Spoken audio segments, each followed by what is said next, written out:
Welcome to Matthew chapter 6.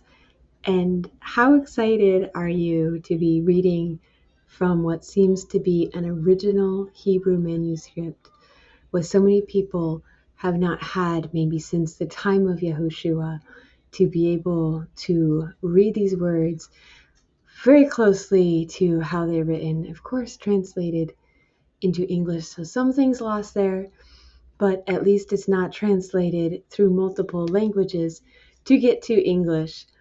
So let's see what the Spirit can speak to us through these words. Chapter 6.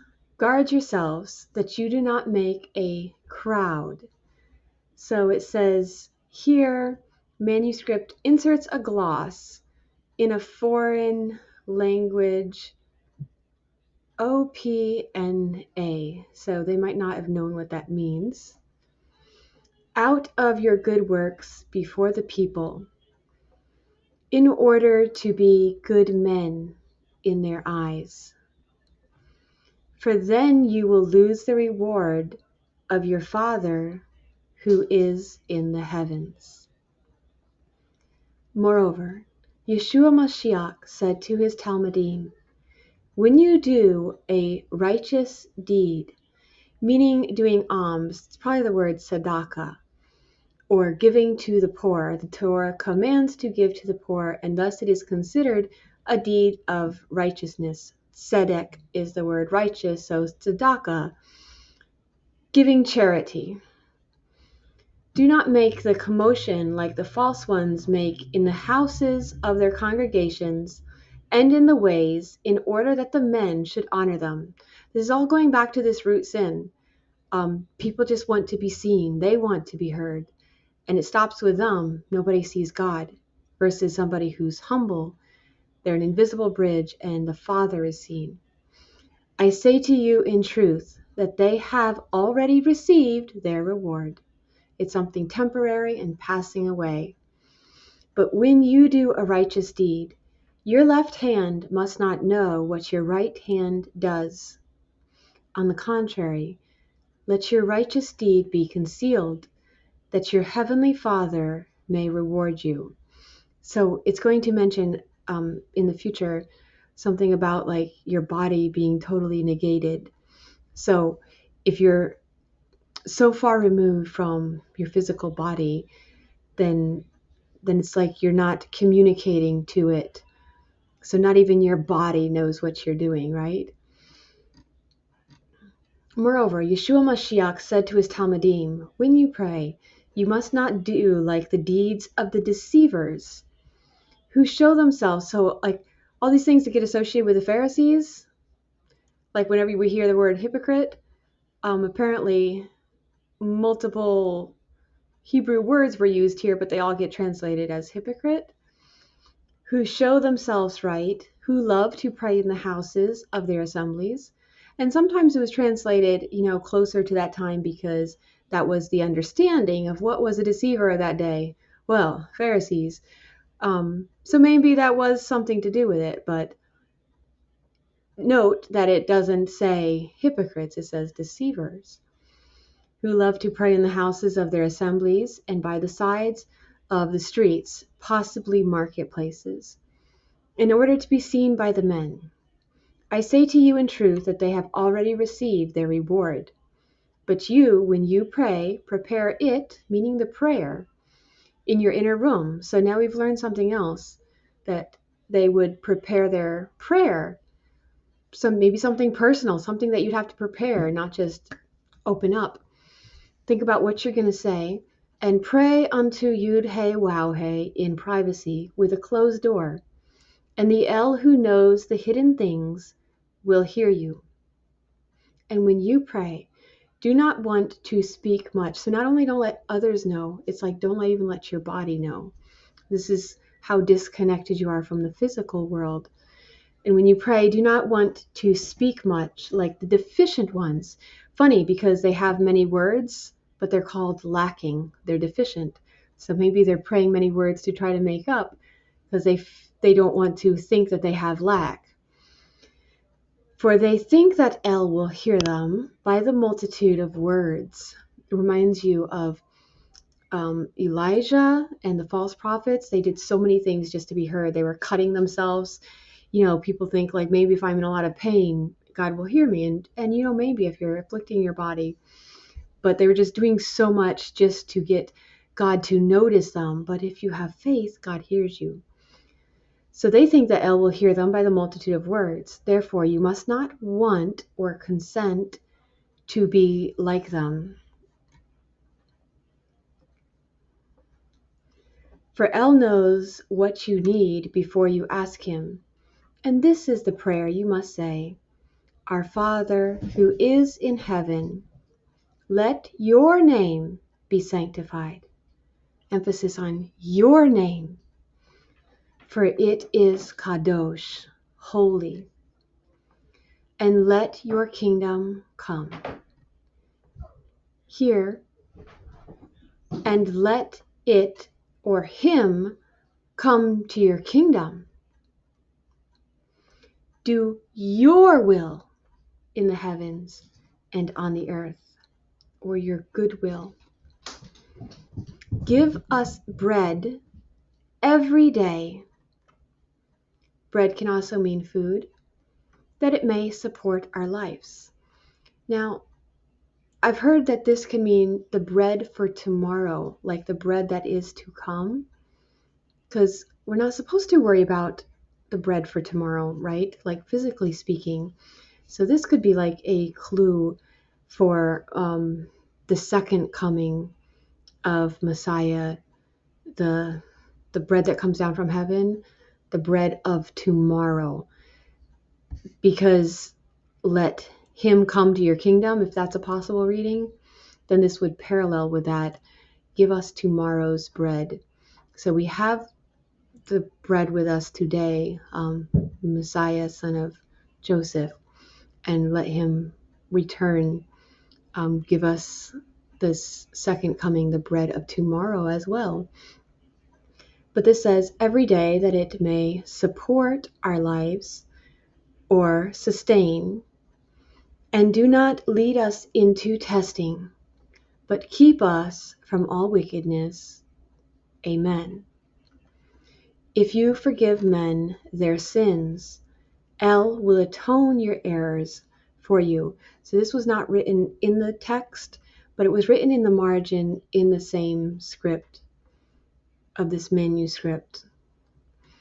And here, this J, we let our guilty ones go. Did I read this? And let go our guilts for us, for we let our guilty ones go. Here, it's a synonym for mahal, to forgive. And so the ones that were guilty towards us, we let them go. We let them go free. We released their debt. We forgave them. All this is the same thing. El will atone your errors for you, or cover, like kapar maybe. But if you do not forgive, El will not make atonement for you, a covering for you. So who is our covering? Like the blood of Messiah covers us. And when you fast, you must not be like the inferior ones. Doesn't say hypocrites. So this, like, we shouldn't just think Pharisees, right? The ones that are inferior, deceivers.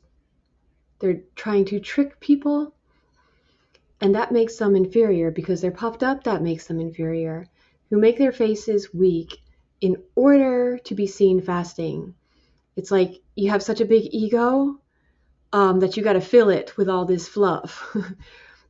Like I said, I say to you that they have received their reward.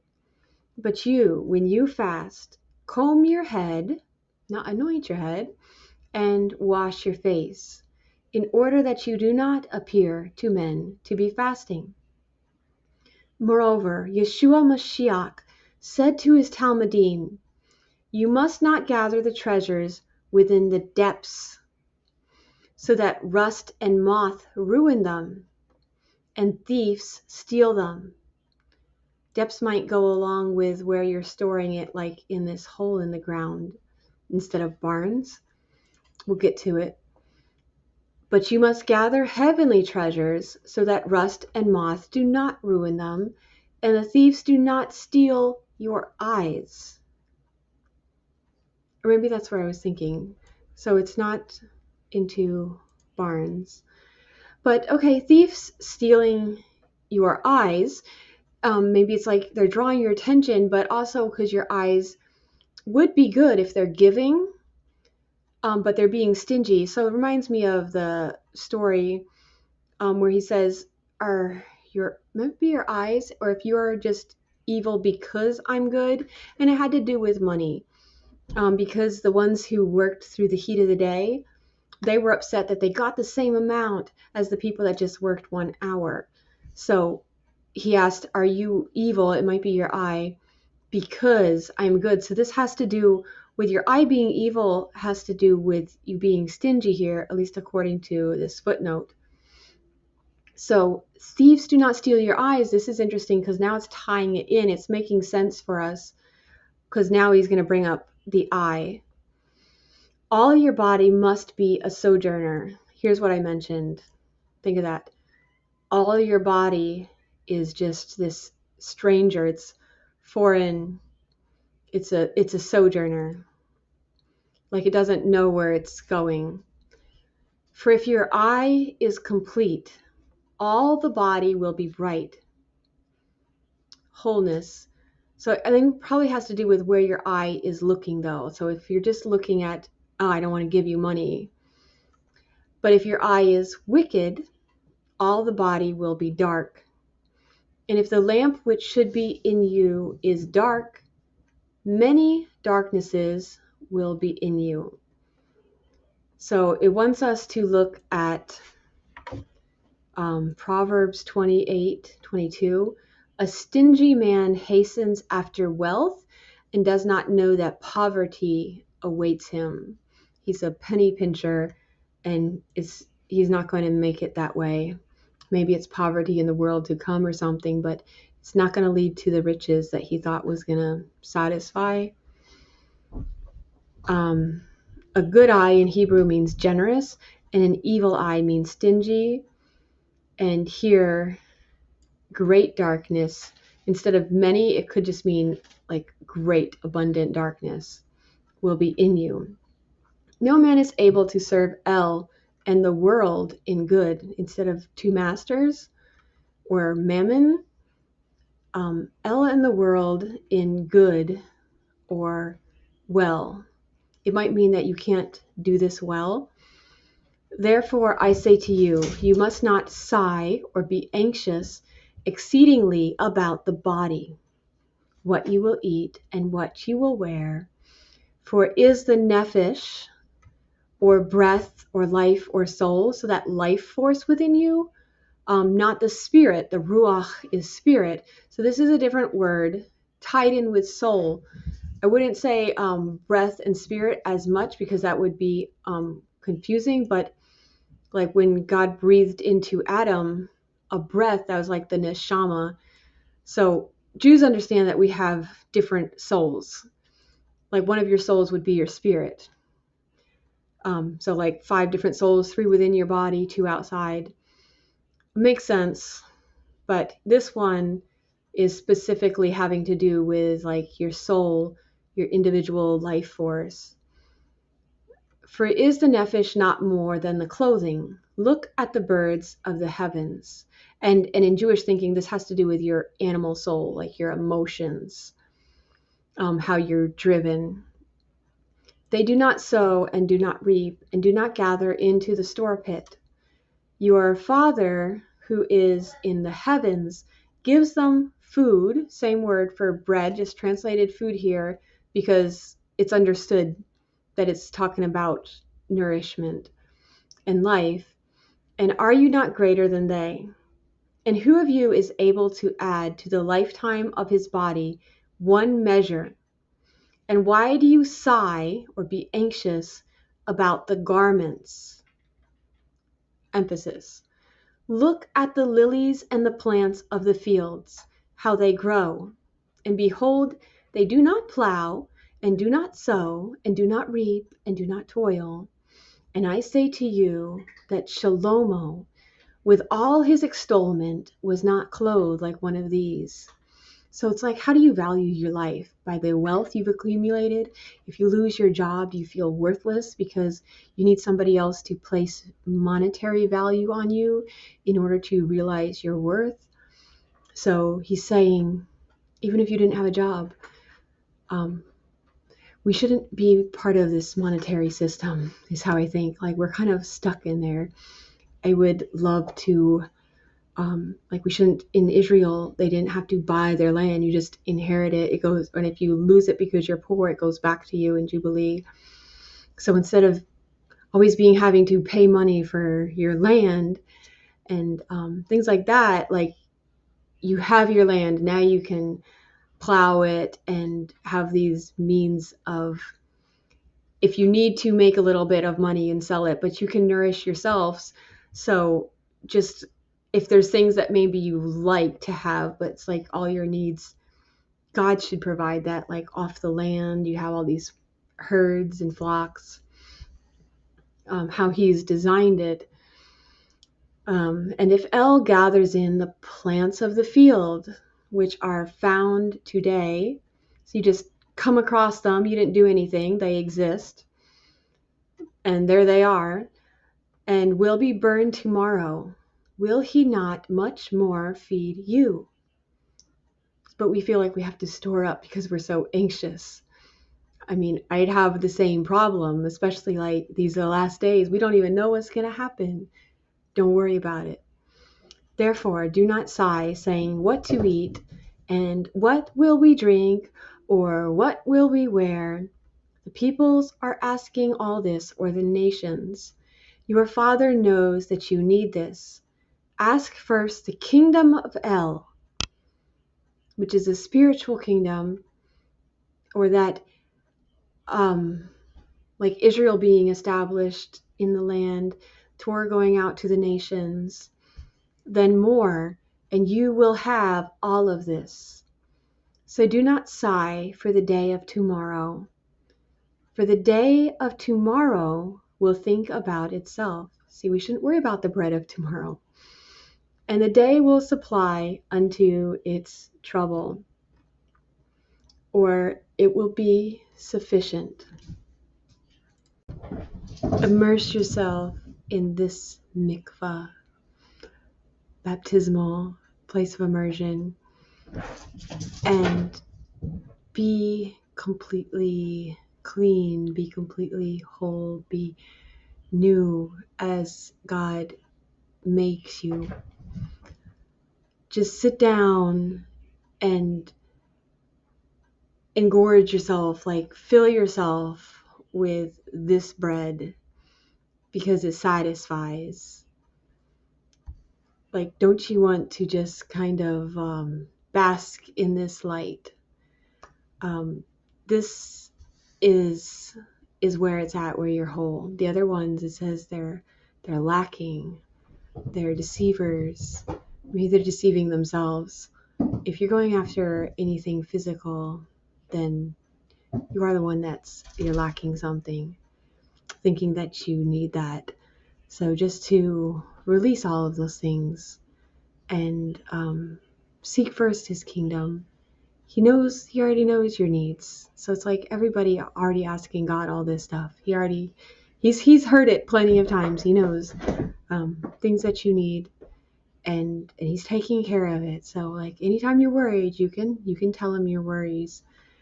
But if you spend your focus here, like your eye is good, if this will make your eye good. Eye singular. Some people think this is like your third eye, but like then your whole body is full of light, like your inner spiritual sight, and then it's like you don't have to worry about your body because it's like you have the spirit of understanding, the spirit of knowledge. So it's like you just made your priorities right.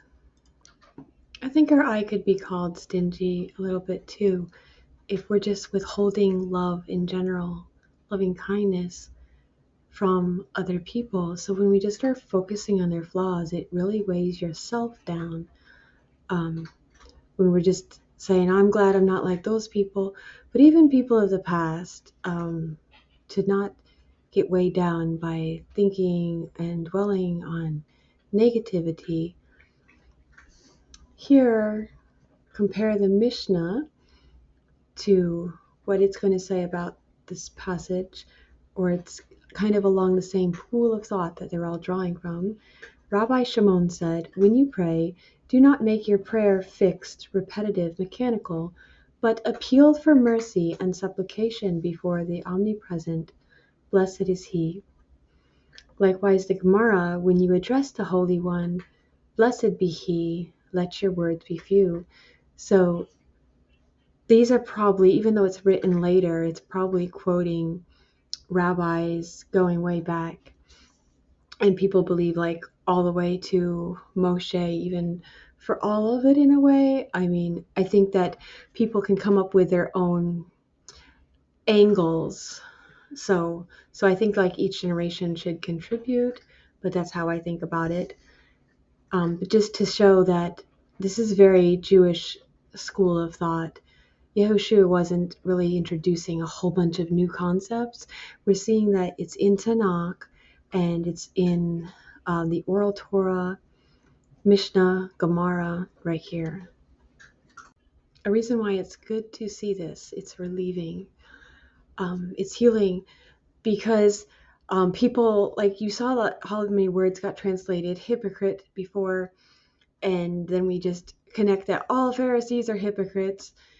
So it's relieving to see that actually a lot of this teaching was out here, and there were so many people gravitating to this teaching and so many people joining the fold. He had so many disciples, and during the 3.5 years after he resurrected, thousands, like sometimes 3,000 a day, just so many people daily joining the assembly, all of them Jewish.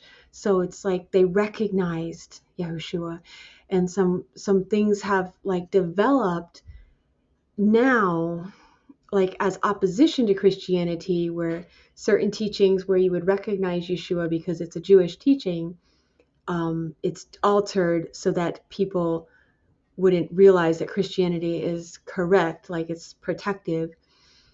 So it's refreshing to see how many good teachings were out there. Like the Pharisees were highly regarded for a good reason. Like they taught really well. They taught probably very similar to Yehoshua.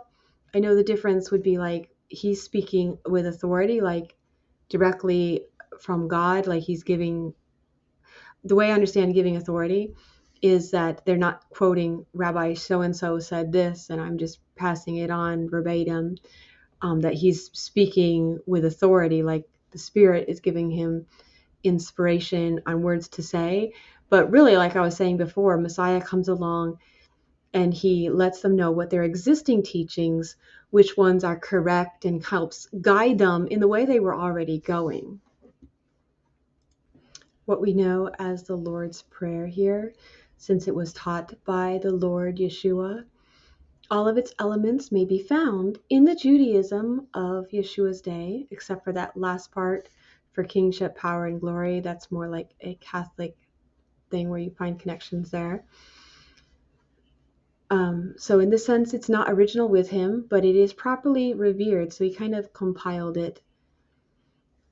It was kind of traditional for rabbis to give like a personal prayer for their Talmudim. But it is properly revered for its beauty and economy. Its first words, Our Father in Heaven, Avinu ha-Shamayim, open many Hebrew prayers. The next two lines recall the first portion of the synagogue prayer known as the Kaddish, which says, magnified and sanctified, Yit Gadol v'Yit Kadesh, be his great name. And I believe these would all be prayers that Yahushua would be praying, that they prayed a lot of these prayers. And so when you say like the first line of something, you're when you're writing it, it's like you're saying the whole thing. So maybe in some ways of him saying one of these lines, he's kind of giving credence to the whole entire prayer. So they would have this entire prayer in their minds. In this compilation, all these prayers would be coming to them. May be his great name throughout the world, which he has created according to his will. And may he establish his kingdom in your lifetime. The plural phrasing, give us, forgive us, lead us, is characteristically Jewish, focusing on the group rather than the isolated individual. The evil one, the Greek may also be translated simply evil in the sense of bad things that happen.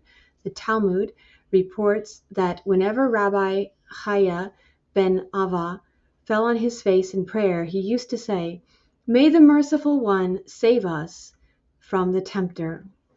So all things that Yahushua is kind of connecting with these people, using their words and putting together this way to connect to the Father and to others.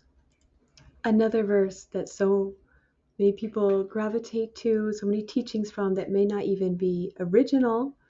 So it's nothing wrong with it. Like we just realized that somebody else came up with it probably. Where your heart is, there your treasure will be, verse 21. So we don't see that right here. Just thieves do not steal your eyes. All your body must be a sojourner. When he's doing his comparisons and saying how much more, this phrase signals a form of argument known in rabbinic literature as kal v'chomer, light and heavy, corresponding to what philosophers call a forte reasoning. If A is true, then a fortiori with even greater strength, B must also be true. The English phrase how much more, equivalent to Hebrew kol shechen, expresses the sense and force. So there's very clear kal v'chomer arguments that appear in the New Testament 21 times. The fact that the New Testament uses kal v'chomer reasoning so often points to a foundational principle of New Testament hermeneutics overlooked by most Christian scholars. The Jews who wrote the New Testament participated in the thought forms of their time, and these included certain principles of interpretation widely used to understand the Hebrew Bible. Do you agree with every word? Let every word soak deeply into you until the word has become flesh, until that's your body. All your identity is wrapped up in this. Just when you're reading these words, just start with agreeing with it, not trying to figure out how you're going to apply it or thinking too much about it.